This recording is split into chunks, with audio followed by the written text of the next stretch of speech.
Oh yeah, guys, make we talk about Manchester United in the summer transfer window. What have we done? How would you rate Manchester United so far with just days before the season and before the summer window closes, transfer window closes? How would you rate Manchester United? How have you seen the business where Manchester United do inside this transfer window? For me, leave them to me. I think Manchester United did 70% of the business, so I'm giving them a pass mark.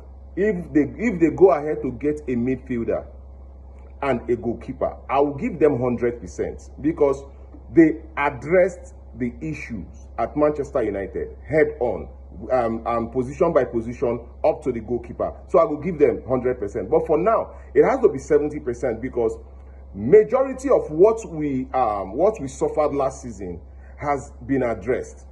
It remains that midfield. Even though I think we get players who manage the midfield for us, but then if we want to win the league, if we want to do well, if we want to qualify for Europe next season, then it is very essential to get a midfielder. Very, very essential. But then, make we just look at the business we don't do. Did we overpay for any of these players? Which player you think we overpaid? We overpay? Because for you to look at a player and look and think we overpay for any player or we underpay for any player, you go look at the age, you go look at the achievement, you go look at so many other things. We go make you say, okay, this player actually we overpaid for this player. Let us look at Matheus Cunha. His wealth of experience in the Premier League. I think we paid 65 million for him, right? With Matheus Cunha's wealth of experience in the Premier League, his goals where he score from being a number 10 or playing from the midfield, and also his overall contribution in a team, I feel like the valuation of 65 million will be in release clause was not bad. Manchester United needed that, and we could actually we forfeit get that player for 80 million, we forfeit get that for 75 million, but we got for 65 million activating his release clause. I thought Manchester United and the board, Christopher Vivel, Omar Berada, everybody, I thought they did well with Matheus Cunha. The fee we paid for Matheus Cunha and all of that, I thought they did well. Then when we go to Bryan Mbeumo looked like one of the best players last season. Yes, he looked like one of the best players. He got 20 goals, right? If I'm not mistaken, if my memory serves me better, he got 20 goals. So if you look at a player playing from the flanks, playing in the number 10 position, he can play in the number 10 position, he can play from the flanks, he can play as a wing, he's a winger, he can play like in that front role, he can literally play any of those roles. And we are getting him for, is it 70, I'll be 65 also, yeah? For the fee where we get the amount we will get for Bryan Mbeumo, I thought that Manchester United did well with Bryan Mbeumo. To me, I felt like we did not overpay for Matheus Cunha, we did not overpay for Bryan Mbeumo. Now the big one, Benjamin Sesko. Now for Benjamin Sesko, it is a tricky transfer. It is a tricky business Manchester United did there. You know, how much was the exact money we paid for Benjamin Sesko? Remove the add-ons. How much it was the exact money we paid for Benjamin Sesko? Now that is the money, because even the money where we agree with Leipzig, we will go pay them over time. It is not like we are going to carry 65 or 70 million. Massa go give RB Leipzig. We will go pay them over time.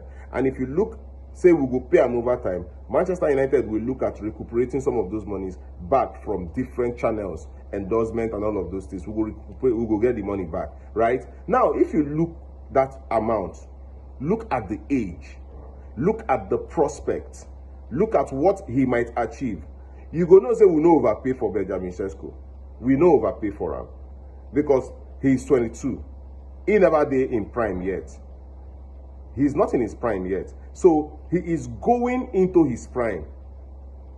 And if you look at Bryan Mbeumo and Matheus Cunha going into their prime, they arrived their prime. Benjamin Sesko walking into his prime.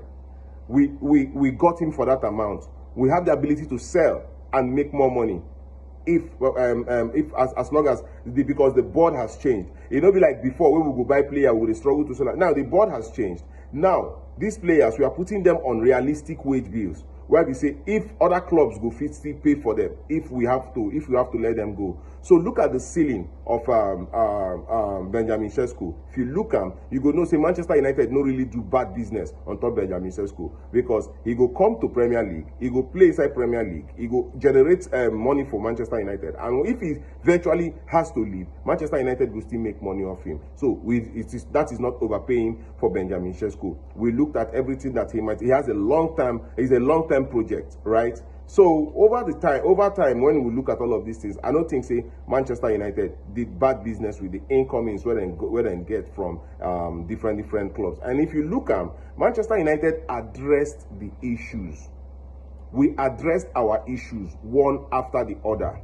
So if you look at overall doing with the transfer window, we're not overpaying for the players, addressing very key issues. We know they score goals. Now we have players that can get us goals. We were not creating chances. We have just more than Bruno to create chances. You see and say, Bruno work will go down now, because we get players who will step up and create those chances for Manchester United. Now, going forward, the reason why they give them that 70, I already tell you, say, because we did not bring in a midfielder that addresses the midfield role, and we did not bring in a goalkeeper that addresses the goalkeeping role. So these two roles take off a lot of points from the board. So I give them 70% for what they have been able to do with the transfer window so far. If before the end of the transfer window they get in these players, we will still come do the review of what they have done. But so far, this is what I think the board has been able to do. They have been able to address the issues. They got it 70%. Yes, right. And